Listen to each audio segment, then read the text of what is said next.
السلام علیکم دوستو بہلول نامی ایک بزرگ غزنی کے رہنے والے تھے۔ یہ اکثر ایسی حرکتیں اور ایسی باتیں کر دیا کرتے تھے جو بظاہر سمجھ میں نہ آتی تھیں۔ بھوک لگتی تو بھری مجلس میں کچھ لے کر کھانا شروع کر دیتے، نیند آتی تو چاہے کوئی امیر یا غریب پاس بیٹھا ہو یہ پاؤں پھیلا کر لیٹ جاتے۔ ان باتوں سے بعض لوگ انہیں بہلول دیوانہ کہتے تھے اور بعض بہلول دانا۔ ایک دفعہ کسی نے ہنسی سے کہا، بہلول آپ کو بادشاہ نے گدھوں کا حاکم مقرر کر دیا ہے۔ فرمایا پھر یہیں بندھے رہو، یعنی تم بھی گدھے ہو۔ ایک مرتبہ کسی نے کہا، بہلول بادشاہ نے تمہیں پاگلوں کی مردم شماری کا حکم دیا ہے۔ فرمایا اس لیے تو ایک دفتر درکار ہوگا، ہاں دانہ گننے کا حکم ہو تو انگلیوں پر گنے جا سکتے ہیں۔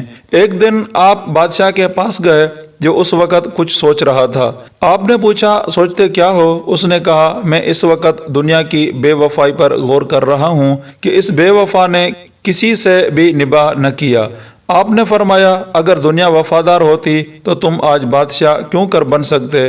بس اس قصے کو جانے دو اور کچھ اور سوچو۔ ایک دفعہ بارش کی کثرت سے اکثر قبروں میں ایسے شگاف پڑ گئے کہ مردوں کی ہڈیاں اور کھوپڑیاں نظر آنے لگی۔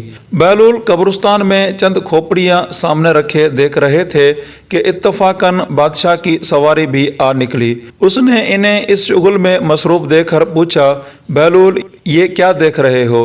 آپ نے فرمایا تمہارا اور میرا دونوں کا باپ مر چکا ہے، میں اب یہ دیکھ رہا ہوں کہ تمہارے باپ کی کھوپڑی کون سی ہے اور میرے باپ کی کون سی؟ بادشاہ نے کہا کیا مردہ امیر و غریب اور شاہ و گدھا کی ہڈیوں میں بھی کچھ فرق ہوا کرتا ہے کہ پہچان لوگے؟ بہلول نے کہا پھر 4 دن کی جھوٹی نمود پر بڑے لوگ غرور ہو کر غریبوں کو حقیر کیوں سمجھتے ہیں؟ بادشاہ قائل ہو گیا اور اسی دن سے اور بھی حلیمی اختیار کر لی۔